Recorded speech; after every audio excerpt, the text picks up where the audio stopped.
Welcome to Mimans academy. ये lecture है MP tech का। हमने कल यूनिट 17 का टॉपिक कर लिए थे। कौन सा? वो कर लिए थे भारत का परिचय। और आज हम टॉपिक करेंगे कौन सा? यूनिट 18 का। वो करेंगे भारत के इतिहास के जानने के स्रोत। हुआ क्लियर? ठीक है। यहाँ पर मैंने जो पीपीटी है उसमें कंटेंट ऐड कर दिया है।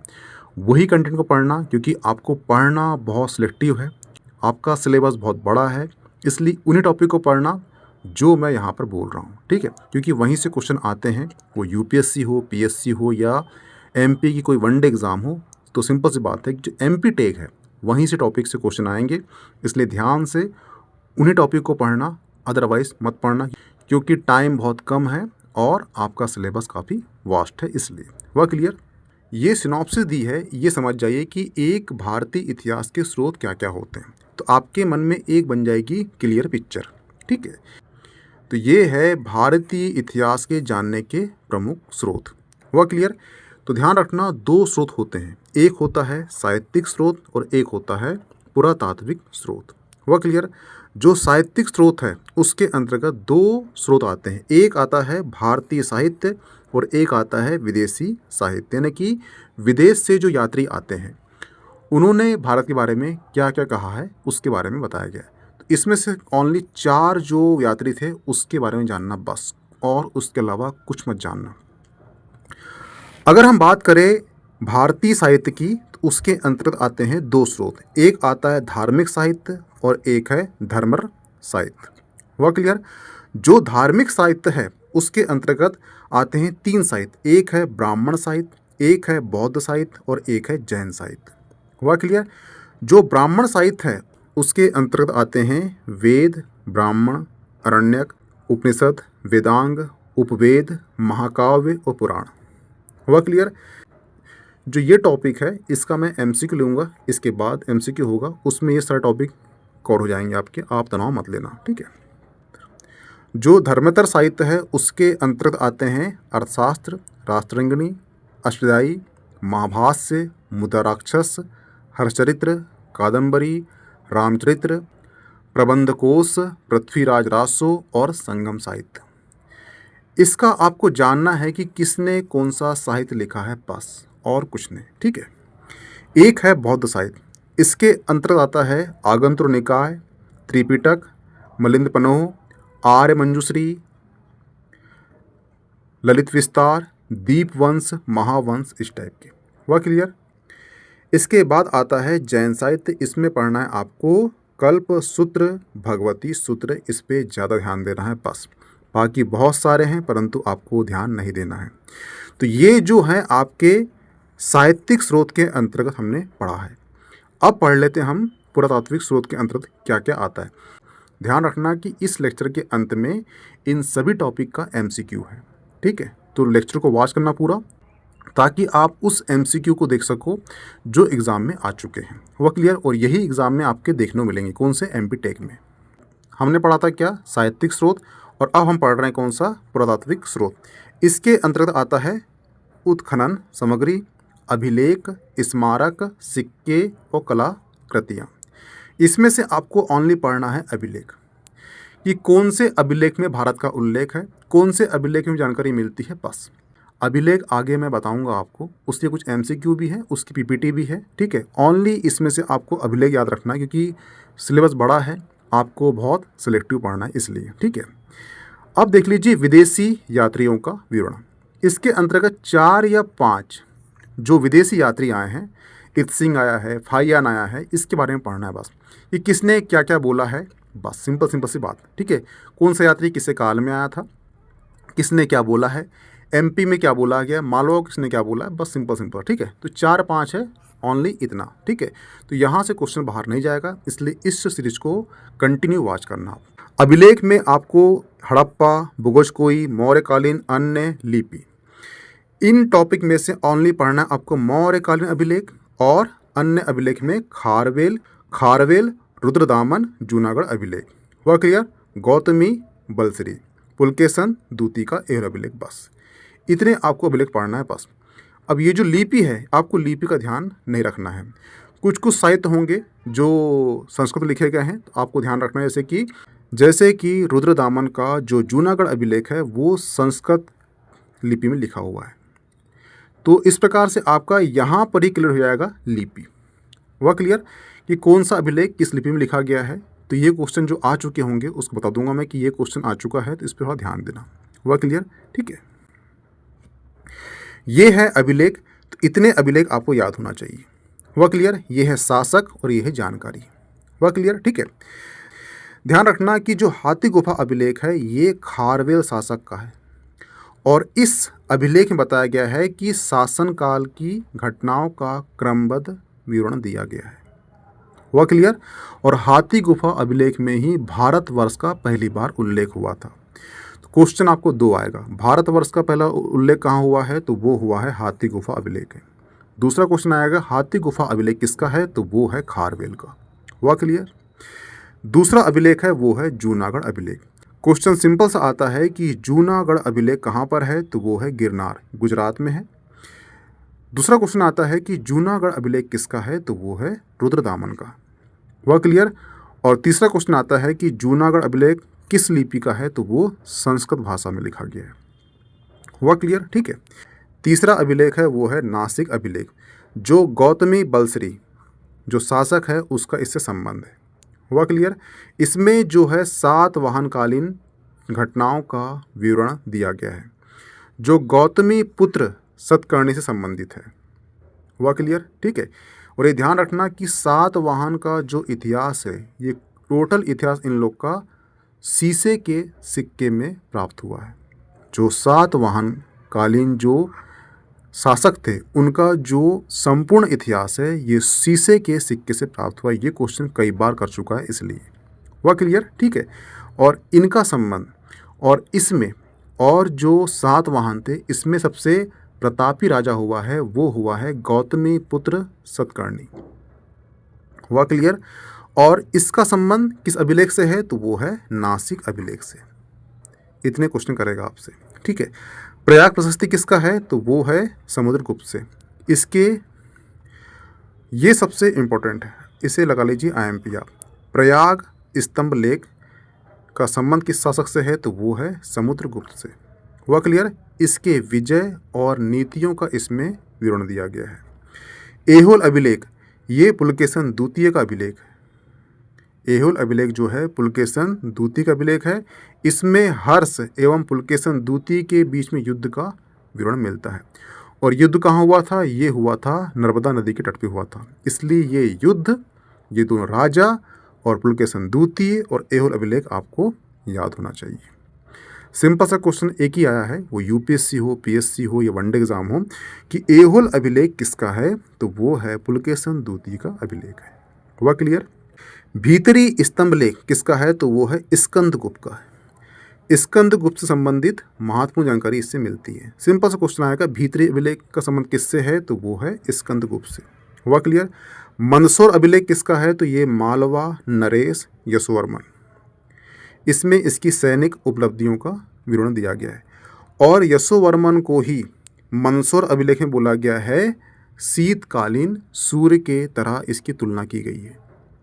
यानी कि शीतकाल में जिस प्रकार से सूर्य निकलता है उसकी किरणें निकलती है और शीतकाल में जिस प्रकार से सूर्य की किरणें निकलती है हमें गर्माहट लगती है, उसी प्रकार से इसकी तुलना की है राजा में। यानी कि इतना अच्छा राजा था ये।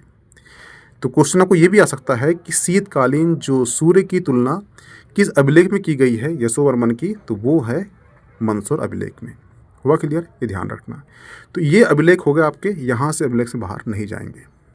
अब हम बात कर लेते हैं किसकी, कलाकृतियों की।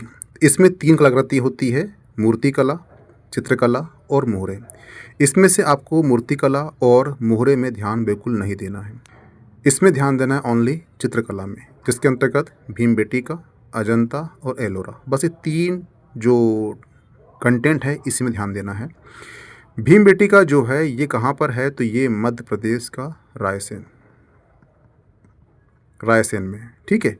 इसकी खोज जो है कब हुई थी, 1957 में हुई थी। किसने किया था, तो ये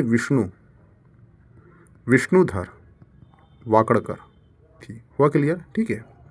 और इसे 2003 में कहाँ पर, यूनेस्को की विश्व धरोहर सूची में शामिल कर लिया गया है। तो जो भीमबेटका है वहाँ से इतने क्वेश्चन बनेंगे। भीमबेटका कहाँ पर है, तो ये रायसेन में है। खोज कब हुई थी, 1957 में। किसने किया था, विष्णुधर वाकाकर ने किया था। यूनेस्को में कब शामिल किया गया है, 2003 में किया गया है। ठीक है। प्रसिद्ध क्यों है, अपने शैल चित्र के लिए। शैल चित्र के लिए प्रसिद्ध है। क्यों प्रसिद्ध है, क्योंकि यहाँ से दुनिया के सबसे प्राचीनतम शैल चित्र मिले हैं इसलिए। और ये किस काल का है, तो ये पूरा पाषाण काल, जिसमें पूरा पाषाण काल, पूरा मध्य पाषाण काल और नवपाषाण काल तीनों के यहाँ पर चित्र हमें प्राप्त होते हैं। ठीक है। तो ये जो है पूरा पाषाण काल संबंधित है। हुआ क्लियर। पूरा में पूरा पाषाण काल भी आए या मध्य आए या नव आए, तीनों के साक्ष्य यहाँ से प्राप्त होते हैं, इसलिए ये पूरा पाषाण काल संबंधित है। कौन सा, भीमबेटका। कहाँ पर है, मध्य प्रदेश के रायसेन जिले में स्थित है, इसलिए। तो इतने क्वेश्चन यहाँ से बनेंगे आपसे। ठीक है।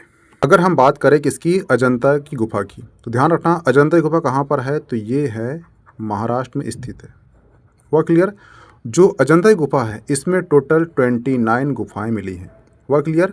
और यहाँ पर जो सबसे पुरानी गुफा है वो कौन सी है, तो वो है 9, 10, 12, 13 और 15A। ये सबसे ओल्डेस्ट गुफा मानी जाती है। किसकी, अजंता की गुफा की। हुआ क्लियर। और ये भी ध्यान रखना कि 2 चीनी यात्री हैं, एक हो गए फाइयान और एक हो गए हेनसांग। इन दोनों ने इन गुफाओं का उल्लेख किया है। ठीक है। कभी क्वेश्चन आपको आएगा कि ऐसे कौन से 2 चीनी यात्री है जिन्होंने अजंता की गुफा का उल्लेख किया है, तो एक है हेनसांग और एक है फाइयान। और ये दोनों यात्रियों का नाम आपको मिलेगा कहाँ पर, विदेशी विवरण में मिलेगा। हुआ क्लियर। और ये भी ध्यान रखना कि जो अजंता की गुफा है यहाँ पे ओनली बात की गई किसकी, वो बात की गई है किसकी, भगवान बुद्ध की बात की गई है। और ये ध्यान रखना कि जो अजंता की गुफा है इसका निर्माण जो है दूसरा चरण 5वीं शताब्दी में शुरू हुआ, और दूसरे चरण का जो श्रेय है वो जाता है महायान को। ध्यान रखना कि बुद्ध में 2 शाखा है, एक है हीनयान, एक है महायान।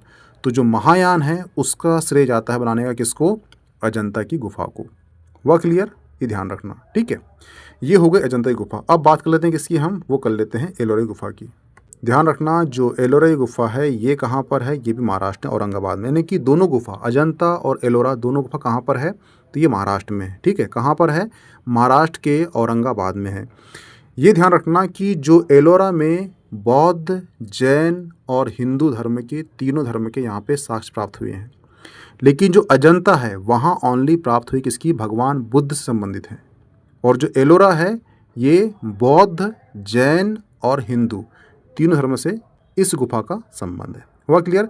और जो 16 नंबर और जो गुफा नंबर 16 है ये विश्व का सबसे बड़ा एकल अखंड चट्टान उत्खनन कैलाश मंदिर भगवान शिव को समर्पित एक रथ आकार का स्मारक है। यहाँ पर क्वेश्चन आपको ये आएगा कि कैलाश का जो मंदिर है वो एकल चट्टान से बना हुआ है, ये कहाँ प्राप्त हुआ है, तो ये प्राप्त हुआ है महाराष्ट्र के औरंगाबाद के एलोरा गुफा के 16वीं गुफा में प्राप्त हुआ है, जिसमें हिंदू और बौद्ध गुफाओं का कुछ हिस्सा बनाया गया है। और जो यादव वंश आए थे इसके बाद, उनके दौरान जो है जैन गुफाओं का निर्माण किया गया है। इस प्रकार जो है बौद्ध और हिंदू और जैन गुफाओं का निर्माण यहाँ पे कराया गया। कहाँ पर, एलोरा गुफा में। हुआ क्लियर। इसमें एक गुफा नंबर है वो है 15वीं। जो 15वीं गुफा है उसे दशा अवतार गुफा के नाम से जाना जाता है। क्वेश्चन आपको आएगा कि दशा अवतार गुफा नंबर कौन सी है, तो वो 15वीं गुफा नंबर है। हुआ क्लियर।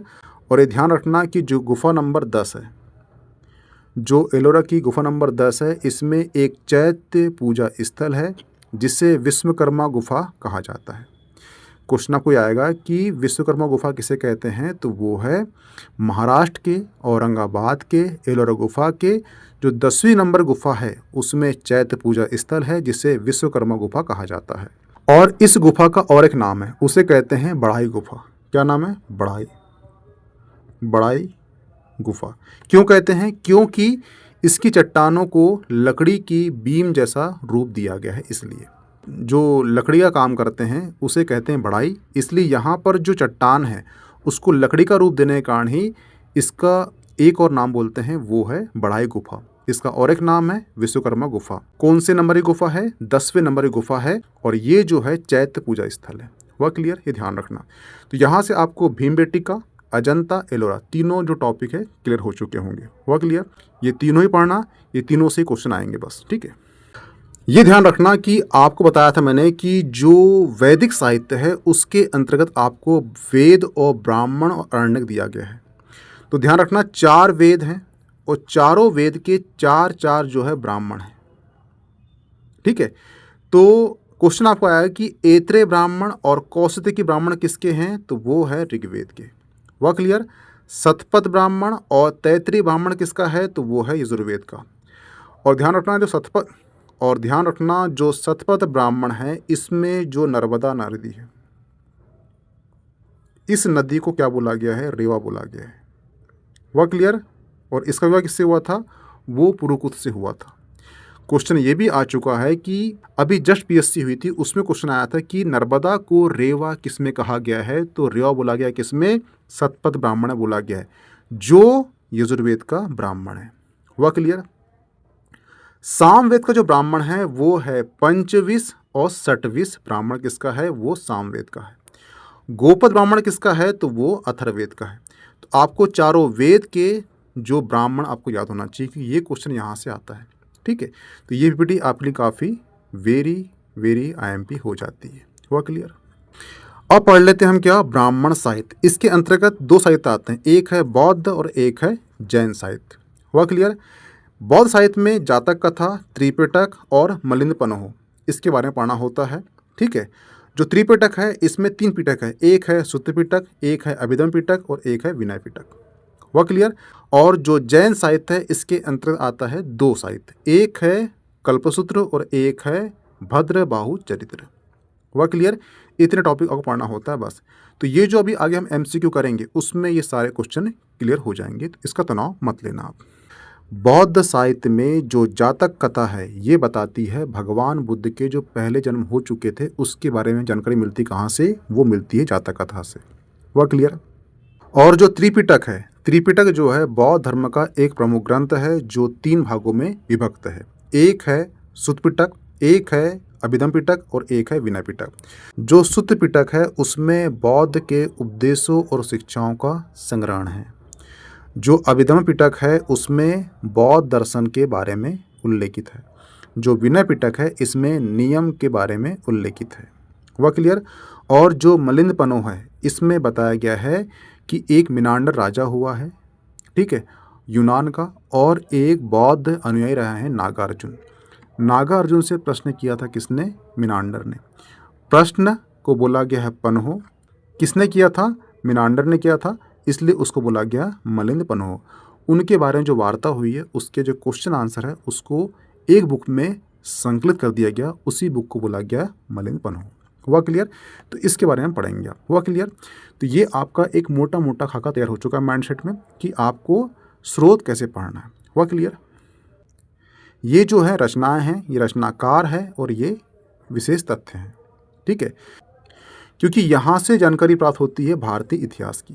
तो एक बार जो है इन रचनाओं को हम देख लेते हैं। जो अष्टध्यायी है वो लिखी है पाणिनि ने लिखी है, ठीक है, और ये व्याकरण ग्रंथ कहलाता है। मुद्रा राक्षस जो है ये लिखी है विशाखदत्त ने लिखी है, ठीक है, इसमें मौर्य काल के बारे में जानकारी प्राप्त होती है। महाभाष्य लिखी है पतंजलि लिखी है, ठीक है। पुष्य मित्र सुंग के विषय में जानकारी प्राप्त होती है यहाँ से। अर्थशास्त्र जो है कौटिल्य ने लिखी है, इसमें मौर्य काल के बारे में जानकारी प्राप्त होती है। नीतिसार जो है वो कामदक ने लिखी है। मालविका अग्निमित्रम ये कालिदास ने लिखी है। मृच्छकटिकम क्षुद्रक ने लिखी है। हर्षचरित्र बाणभट्ट ने लिखी है। रामचरितमानस ये छोड़ दीजिए आप, ठीक है। पृथ्वीराज रासो चंद्रबरदाई ने लिखी है। राजतरंगिणी ये लिखी है कल्हड़ ने लिखी है। और कश्मीर के राजवंशों का क्रमबद्ध जानकारी प्राप्त होती है यहाँ से। हुआ क्लियर, ठीक है। तो इतनी बुक आपको याद होना चाहिए, ये पीपीटी याद कर लेना, इससे क्वेश्चन बाहर नहीं जाएंगे अगर साहित्यिक स्रोत से आता है क्वेश्चन तो। अब बात कर लेते हैं हम किसकी, हम बात कर लेते हैं किसकी, जो विदेशी विवरण की। तो इसमें एक आया है फाहियान, एक आया है हेनसांग, एक आया है इत्सिंग और एक आया है अलबरूनी, एक आया है इब्न बतूता, ठीक है। और इस प्रकार से आपके सिर्फ 5 जो विदेशी यात्री वो याद रखना है। जैसे कि फाहियान जो है ये चंद्रगुप्त द्वितीय के काल में आया था। ये क्वेश्चन पूछता है कि फाहियान कब आया था, तो चंद्रगुप्त द्वितीय के काल में आया था। वह क्लियर। और फाहियान ने ही भारतीय समाज, संस्कृति, अर्थव्यवस्था के बारे में महत्वपूर्ण जानकारी दी है। वह क्लियर। हेनसांग जो है हर्षवर्धन के काल में आया था। क्वेश्चन अब तक यही आया है कि हर्षवर्धन के काल में कौन आया था, तो हेनसांग आया था। ठीक है। इसकी रचना कौन सी है, तो वो है CU की इसकी रचना है। और इसने वर्तमान भारत के राजनीति, समाज, आर्थिक परिवर्तनों का वर्णन किया है। वह क्लियर। जो इत्सिंग है ये 7वीं सदी के अंत में भारत आया था। इसने अपने विवरण में नालंदा विश्वविद्यालय, विक्रम विश्वविद्यालय तथा भारत के तत्कालीन परिस्थिति का वर्णन किया है। वह क्लियर। इत्सिंग।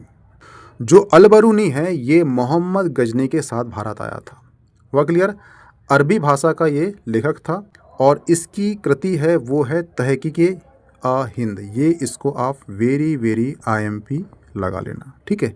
और इसमें जिसका मतलब होता है भारत की खोज। किताब उल हिंद आज भी इतिहासकारों के लिए ये महत्वपूर्ण स्रोत बना हुआ है। तो ध्यान रखना, अल बरूनी की 2 कृति है, एक है तहकीके-ए-हिंद और एक है किताब उल हिंद। वह क्लियर। और 1885 में 1858 में एडवर्ड साची ने तहकीके-ए-हिंद का अंग्रेजी में अनुवाद कराया था। वह क्लियर। और जो अरबी लेखक है बहुत से आए परंतु यही याद रखना कि अल बरूनी। ठीक है। उसकी 2 बुक, ठीक है, किसके साथ आया था वो भी याद रखना है। वह क्लियर। नेक्स्ट है वो है इब्न बतूता। इब्न बतूता जो है ये अरबी भाषा में लिखित अपनी पुस्तक है रेहला। ये क्वेश्चन तो कई बार PSC में कर चुका है कि रेहला किसकी पुस्तक है, तो वो है इब्न बतूता की। ठीक है। और यह जो है 14वीं शताब्दी में भारतीय उपमहाद्वीप में सामाजिक सांस्कृतिक जीवन के विषय में महत्वपूर्ण जानकारी प्रदान करता है। सुल्तान मोहम्मद बिन तुगलक के समय आया था ये। वह क्लियर। MBT जो है उसके काल में कौन आया था, तो वो आया था इब्न बतूता आया था। ये भी क्वेश्चन आ चुका है कि इब्न बतूता किसके काल में आया था, तो वो सुल्तान मोहम्मद बिन तुगलक, इसको MBT कहते हैं, उसके काल में आया था। वह क्लियर। इसकी बुक कौन सी है, तो वो है रेहला। ये ध्यान रखना। वह क्लियर। फर्स्ट क्वेश्चन है इतिहास के पिता की पदवी सही अर्थों में निम्नलिखित में से किससे संबंधित है। तो ध्यान रखना, यूनानी लेखक हुए हैं, उनका नाम है हेरोडोटस। क्या नाम है, हेरोडोटस। ठीक है। इन्होंने बुक लिखी थी वो थी हिस्टोरिका। ठीक है। जिसमें भारत और फारस के संबंधों के बारे में जानकारी प्राप्त होती है, इसलिए इन्हें इतिहास का पिता कहा जाता है। किसे, ऑप्शन ए हेरोडोटस को। नेक्स्ट क्वेश्चन है मुद्रा राक्षस का लेखक निम्नलिखित में से कौन है। तो ध्यान रखना, मुद्रा राक्षस की रचनाकार कौन है, तो वो हैं विशाख दत्त हैं। ठीक है। जिसमें हमें मौर्य काल के इतिहास और चंद्रगुप्त मौर्य के जीवन के बारे में जानकारी प्राप्त होती है। तो उसका आंसर क्या है, ऑप्शन बी। नेक्स्ट क्वेश्चन है 10 कुमार चरित्रम के रचनाकार कौन है, तो वो है दंडी। हुआ क्लियर। नेक्स्ट क्वेश्चन है कुमार संभव महाकाव्य किस कवि का है। ध्यान रखना, ये कौन है, ये कालिदास है। ठीक है। तो जो कालिदास है इनकी रचना याद रखना, एक है अभिज्ञान शकुंतलम, कुमार संभवम, ऋतु सहारम, मालविका अग्निमित्रम, विक्रमो उर्वशियम, मेघदूतम। ये इतनी रचना जो है आपको याद होना चाहिए किसकी है, ये कालिदास की है। वह क्लियर। नेक्स्ट क्वेश्चन है वो है कल्हण की पुस्तक का नाम क्या है, तो वो है रासतरंगिणी, जिसमें हमें कश्मीर के इतिहास की जानकारी प्राप्त होती है। नेक्स्ट क्वेश्चन है अष्टाध्यायी किसके द्वारा लिखी गई है, तो वो लिखी गई है पाणिनि के द्वारा लिखी गई है। नेक्स्ट क्वेश्चन है कल्हण की रासतरंगिणी की तरह एक इतिहास की पुस्तक गोंडवाहा लिखी गई है। तो ध्यान रखना, कल्हण की रासतरंगिणी की तरह ही एक इतिहास की पुस्तक गोंडवाहो की रचनाकार कौन है, वो है वाकपति द्वारा लिखी गई है। यह पुस्तक जो है 8वीं सदी में प्राकृत भाषा में लिखी गई थी। यह एक ऐतिहासिक काव्य है जिसमें कन्नौज के शासक यशोवर्मन के चरित्र का उल्लेख मिलता है। वह क्लियर। इसका आंसर क्या होगा, वाकपति। नेक्स्ट क्वेश्चन है ये दिया गया है लेखक और ये दिया गया है रचनाकार। ठीक है। तो जो भारवी है इनकी रचना कौन सी है, वो है किरतार जूनियम। और जो हर्ष है इनकी कृति कौन सी है, वो है नागानंद।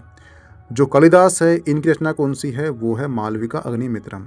और जो राजशेखर है इनकी रचना कौन सी है, वो है कर्पूर मंजरी। वह क्लियर। ये मिलान कर लेना आप, ये मिलान कर लेना आप, ये चारों आपको याद होना चाहिए। नेक्स्ट क्वेश्चन है वराहमिहिर की पंच सिद्धांतिका आधारित किस पर है। तो ध्यान रखना, वराहमिहिर की जो पंच सिद्धांतिका जो बुक है ये यूनानी ज्योतिर्विद्या पर आधारित है। उसका आंसर क्या होगा, ऑप्शन बी, यूनानी ज्योतिर्विद्या पर आधारित है।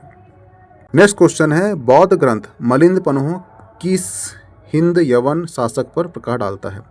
ध्यान रखना, एक बौद्ध अनुयायी हुए हैं नागार्जुन और एक यवन के शासक हुए हैं, वो हुए हैं मिनांडर। ठीक है, मिनांडर इनके पास आया और इनसे क्वेश्चन किया, प्रश्न किया। तो मिनांडर के द्वारा पूछे गए प्रश्न को बोला गया मलिंद पन्हो। मलिंद यानी कि मिनांडर, पन्हो यानी कि प्रश्न। किससे किया था, नागार्जुन से किया था, और नागार्जुन ने उसके आंसर दिए थे। तो जो वार्तालाप हुई है क्वेश्चन आंसर की, उसके लिए एक बुक लिखी गई, उस बुक को बोला गया मलिंद पन्हो। तो राजा कौन सा होगा, इसका आंसर क्या होगा, मिनांडर होगा। हुआ क्लियर। ये काफ़ी अच्छी कहानी है। प्लेलिस्ट में आपको सब कुछ मिलेगा मेरे इसमें, ब्राह्मण, अरण्यक, वेद, ये सब क्या है, सिंगल लेक्चर बनाया मैंने इसमें। परंतु आपके पास अभी टाइम नहीं है कि मैं इसको यहाँ पे हर एक की कहानी बताऊँ, क्योंकि टॉपिक आपके पास ज़्यादा है, समय कम है, इसलिए शॉर्ट में क्वेश्चन आंसर पढ़ने पढ़ो और निकल जाओ। ठीक है। नेक्स्ट क्वेश्चन है निम्नलिखित 4 ग्रंथों में से कौन सा विश्वकोशीय ग्रंथ है। तो ध्यान रखना, बृहत संहिता जो है गुप्त काल में वराहमिहिर द्वारा संस्कृत में रचित एक विश्वकोश है। इसका आंसर क्या होगा, ऑप्शन सी। नेक्स्ट क्वेश्चन है शकुंतलम किसने लिखा है। तो सिंपल सी बात है, ये लिखा है कालिदास ने। ध्यान रखना, कालिदास के 7 ग्रंथों को आपको याद होना चाहिए। एक पहला है रघुवंशम, दूसरा है कुमार संभवम, तीसरा है मेघदूतम, चौथा है ऋतुसंहारम, पांचवा है मालविका अग्निमित्रम, छठवां है विक्रमो उर्वशीयम, सातवां है अभिज्ञान शकुंतलम। ठीक है, इनमें से 2 महाकाव्य, 2 खंडकाव्य और अंतिम के 3 जो है ये ग्रंथ हैं। इनमें से 2 महाकाव्य कौन से हो गए, वो हो गए रघुवंशम और कुमार संभवम जो है ये 2 महाकाव्य। 2 खंडकाव्य कौन से हो गए, वो हो गए, एक हो गया मेघदूतम और एक हो गए ऋतुसंहारम। और अंतिम के 3 जो है ये नाटक है, मालविका अग्निमित्रम, विक्रमोर्वशीयम और अभिज्ञान शकुंतलम, ये तीनों नाटक है। वह क्लियर। इस प्रकार से 7 ग्रंथ आपको याद होना चाहिए। नेक्स्ट क्वेश्चन है स्वप्नवासदत्ता के लेखक कौन है। तो वो है भास। नेक्स्ट क्वेश्चन है गीत गोविंद काव्य रचिता कौन है। तो ध्यान रखना, गीत गोविंद के जो काव्य रचिता हैं ये कौन है। तो ये हैं जयदेव। और ध्यान रखना कि जो गीत गोविंद के रचिता हैं जयदेव, ये बंगाल के अंतिम शासक लक्ष्मण सेन के ये आश्रित महाकवि थे। वह क्लियर। और जो गीत गोविंद है इसमें 12 सर्ग हैं और प्रत्येक सर्ग जो है गीतों से संबंधित है, इसलिए इसको गीत गोविंद बोला गया है। नेक्स्ट क्वेश्चन है तुम्हारा अधिकार कर्म पर है, फल की प्राप्ति पर नहीं है। यह निम्नलिखित में से किस ग्रंथ में है। आपने एक संस्कृत का श्लोक सुना होगा, उसका नाम है कर्मण्य वाधिका रस्ते माँ फलेषु कदाचन। इसका मतलब है कि तुम्हारा अधिकार खाली कर्म पर है, फल पर नहीं है। सिंपल सी बात है, श्री कृष्ण बोलते हैं अर्जुन को, हे पार्थ तुम खाली कर्म करो, फल की इच्छा मत करो। ये है गीता का उपदेश। हुआ क्लियर। अब यहाँ पे क्वेश्चन उठ रहा हुआ कि महाभारत में ही बोला गया है। तो ध्यान रखना, महाभारत में एक पर्व है, उसका नाम है भीष्म पर्व। और भीष्म पर्व में ही उल्लेख है किसका, गीता का उल्लेख है। वह क्लियर। ये ध्यान रखना, कभी क्वेश्चन आ जाए कि गीता का उल्लेख कहाँ पर है, तो महाभारत के भीष्म पर्व में। वह क्लियर। नेक्स्ट है जो वहाँ है वह अन्यत्र भी है, जो वहाँ नहीं है वह कहीं नहीं है। यह निम्नलिखित में से किस ग्रंथ में कहा गया है। तो ध्यान रखना, ये कहा गया है महाभारत में कहा गया है। वह क्लियर। नेक्स्ट क्वेश्चन है पंचतंत्र मूल रूप से लिखी गई है। तो ये लिखी गई है ऑप्शन बी, विष्णु शर्मा द्वारा लिखी गई है। वह क्लियर। और ये ध्यान रखना कि मुगल काल में पंचतंत्र का फारसी में अनुवाद हुआ है और उसका नाम है आयर द दानिश। किसने कराया है, अबुल फजल ने कराया है। तो ये क्वेश्चन जो है किसी वनडे एग्ज़ाम या मध्य प्रदेश पीएस ने पूछ चुका है, तो संभावना ये है कि एमपी टेक है, वहाँ पे उल्लेख है स्रोत का, तो वहाँ पे क्वेश्चन कर सकता है। हुआ क्लियर। नेक्स्ट क्वेश्चन है गणित की पुस्तक लीलावती के लेखक कौन है। तो तो ध्यान रखना, जो भास्कराचार्य हैं इन्होंने एक बुक लिखी थी, उसका नाम था सिद्धांत शिरोमणि। क्या नाम था? सिद्धांत शिरोमणि। इसके 4 भाग थे। एक था लीलावती, एक था बीजगणिती, एक था ग्रह गणिताध्यक्ष और चौथा था वो था गोलाध्यक्ष। तो जो लीलावती है ये एक्चुअली भास्कर द्वारा रचित सिद्धांत शिरोमणि का ही एक पार्ट है, लीलावती। वह क्लियर है, ध्यान रखना। नेक्स्ट क्वेश्चन है, मनुस्मृति मुख्यतः संबंधित है, तो ये सामाजिक व्यवस्था से संबंधित है। ठीक है, तो ध्यान रखना, पृथ्वी जो है अब तक 6 बार इसका विनाश हो चुका है, और जो अभी चल रहा है जिसमें आपका मैं लेक्चर ले रहा हूँ, कलयुग चल रहा है। ठीक है, ये जो कलयुग चल रहा है ये एक्चुअली 7वां मनवंतर चल रहा है इसमें, और ये क्वेश्चन कर चुका है कि पृथ्वी का कितने बार विनाश हो चुका है, तो 6 बार विनाश हो चुका है। तो जो पहला व्यक्ति बचता है, ठीक है, उसको बोलते हैं मनु, और उसने जो नियम बनाया था सामाजिक व्यवस्था के लिए उसको बोलते हैं मनुस्मृति। ठीक है, इस प्रकार से मनुस्मृति का संबंध किससे है? वो सामाजिक व्यवस्था से। वह क्लियर, ऑप्शन ए सही होगा। नेक्स्ट क्वेश्चन है, शून्य का आविष्कार किसने किया है? तो ध्यान रखना, जो शून्य है, शून्य एक फिलॉसफी भी है और शून्य एक अंक भी है। शून्य फिलॉसफी की बात आई तो शून्यवाद दिया था किसने? नागार्जुन ने दिया था। और शून्य संख्या किसने दिया था? तो ये जो गतसमित ऋषि है इन्होंने दिया था। ठीक है, परंतु पेटेंट कराया था किसने? वो कराया था आर्यभट्ट ने। ठीक है, तो शून्य का आविष्कार किसने किया था? तो वो आर्यभट्ट ने किया था। वह क्लियर। परंतु क्वेश्चन आपको आ जाए कि शून्य का उल्लेख पहली बार किस वेद में किया गया है? तो वो यजुर्वेद में किया गया है। कभी आपको क्वेश्चन आ जाए कि शून्य का उल्लेख किस अभिलेख में किया गया है, तो ध्यान रखना, शून्य का उल्लेख जो है ये ग्वालियर अभिलेख में किया गया है। ग्वालियर में एक मंदिर है, उसको बोलते हैं सास बहू का मंदिर। एक्चुअली वो सहस्त्र बाहु है, इसलिए उसको बोलते हैं सास बहू का मंदिर। हुआ क्लियर। और सास बहू के मंदिर की जो दीवार है उसके पीछे शून्य का उल्लेख है। हुआ क्लियर। तो कभी क्वेश्चन पूछेगा आपसे किस अभिलेख में है, तो ग्वालियर अभिलेख में। कौन सा मंदिर है? तो सास बहू का मंदिर है। कौन सा वेद है? तो यजुर्वेद है। किसने किया है? आर्यभट्ट ने किया है। खोजा किसने था? तो वो गसमस था। बाकी पेटेंट कराया किसने? आर्यभट्ट ने। फिलॉसफी किसने दिया है? तो वो दिया नागार्जुन ने। हुआ क्लियर, ये ध्यान रखना। नेक्स्ट क्वेश्चन है, निम्नलिखित में से प्राचीन वाद यंत्र कौन सा है? तो वो है वीणा। नेक्स्ट क्वेश्चन है, शून्यता के सिद्धांत का सर्वप्रथम प्रतिपादन करने वाला बौद्ध दार्शनिक कौन है? तो वो है नागार्जुन। हुआ क्लियर, ये बता चुका आपको मैंने। नेक्स्ट क्वेश्चन है, त्रिपिटक क्या है? तो भगवान बुद्ध के उपदेशों का संग्रह है, जिसमें सुत्त पिटक, विनय पिटक और अभिधर्म पिटक है। हुआ क्लियर। नेक्स्ट क्वेश्चन है, सबसे पुराना वेद कौन सा है? तो वो है ऋग्वेद।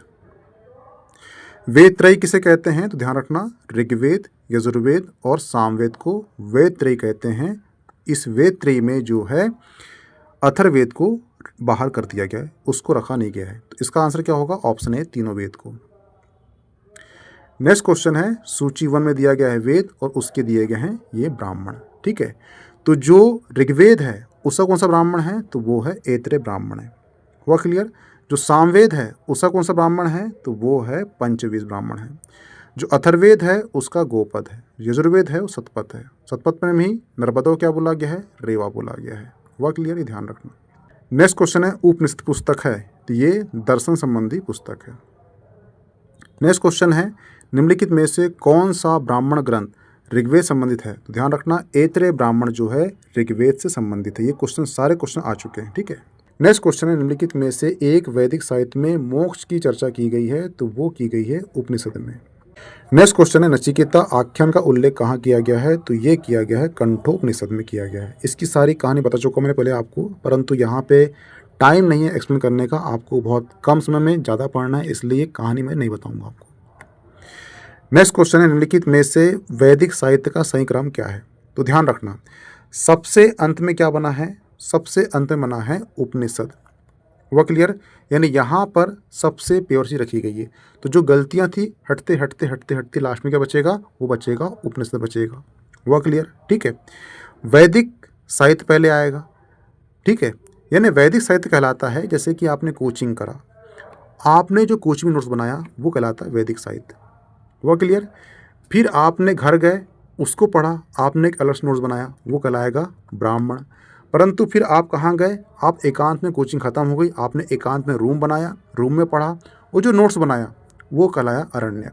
क्योंकि अरण्यक क्या था? उसमें जंगल था, यानी एकांत यानी कि अरण्यक जंगल में। ठीक है, परंतु आपके पास लास्ट में कुछ डाउट बच गए थे, कि सर ये टॉपिक है, इसमें डाउट बच गए हैं, कि सर ये टॉपिक है, इसमें कुछ डाउट बच गए हैं, ये क्लियर करिए। तो आप मेरे पास आए, मेरे पास यानी कि निषद यानी कि पास में बैठे और समझे, और जो आप नोट्स बनाए वो कहलाया उपनिषद। इस प्रकार से ये सही क्रम है, वैदिक साहित्य पहले आएगा, ब्राह्मण, अरण्यक, उपनिषद। इसका आंसर क्या होगा? ऑप्शन ए सही होगा। हुआ क्लियर?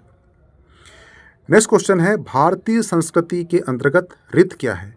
तो ध्यान रखना, भारतीय संस्कृति के अंतर्गत ऋत एक प्राकृतिक नियम है। ये मैं समझा चुका हूँ पहले एक लेक्चर में, यहाँ पे टाइम नहीं है, ठीक है। तो ऋत क्या है? ये प्राकृतिक नियम है, ये ध्यान रखना। हुआ क्लियर? नेक्स्ट क्वेश्चन है, निम्नलिखित में से कौन सी प्रथा उत्तर वैदिक काल में प्रचलित हुई थी? तो ध्यान रखना, उत्तर वैदिक काल में दो प्रथा प्रचलित हुई थी। किसके लिए? अपने जीवन को सुव्यवस्थित करने के लिए। तो वो क्या था? वो क्या था? धर्म, अर्थ, काम, मोक्ष। हुआ क्लियर? और ये चारों व्यवस्था है, ये टिकी हुई थी 4 आश्रम पर। धर्म ब्रह्मचार्य पर, अर्थ गृहस्थ पर, काम वानप्रस्थ पर, मोक्ष संन्यास पर। तो इसका आंसर क्या होगा? ए और सी होगा। ऑप्शन ए और सी होगा। हुआ क्लियर? ध्यान रखना। नेक्स्ट क्वेश्चन है, प्रसिद्ध 10 राजाओं का युद्ध किस नदी किनारे हुआ था? तो ध्यान रखना, प्रसिद्ध 10 राजाओं का युद्ध जो है ये पुरुषनी नदी किनारे हुआ था, जिसका वर्तमान नाम क्या है? वो है रावी। हुआ क्लियर? ध्यान रखना। नेक्स्ट क्वेश्चन है, किस वेद में सभा समिति को प्रजापति की 2 पुत्रियां कहा गया है? तो ध्यान रखना, सभा और समिति को अथर्ववेद में प्रजापति की 2 पुत्रियां कहा गया है। नेक्स्ट क्वेश्चन है, पुराणों संख्या कितनी है? तो वो है 18 संख्या है पुराणों की। हुआ क्लियर? 4 वेद है, 18 पुराण है, 6 वेदांग हैं, 6 षड्दर्शन हैं, ठीक है, 108 जो है वो उपनिषद है। ये ध्यान रखना। हुआ क्लियर? नेक्स्ट है, सत्य में जयते शब्द कहाँ से लिया गया है? तो ध्यान रखना, सत्य में जयते जो शब्द है ये भारत का राजकीय चिन्ह पर अंकित है, और ये लिया गया है मुंडक उपनिषद से लिया गया है। इसका आंसर क्या होगा? ऑप्शन डी होगा। हुआ क्लियर?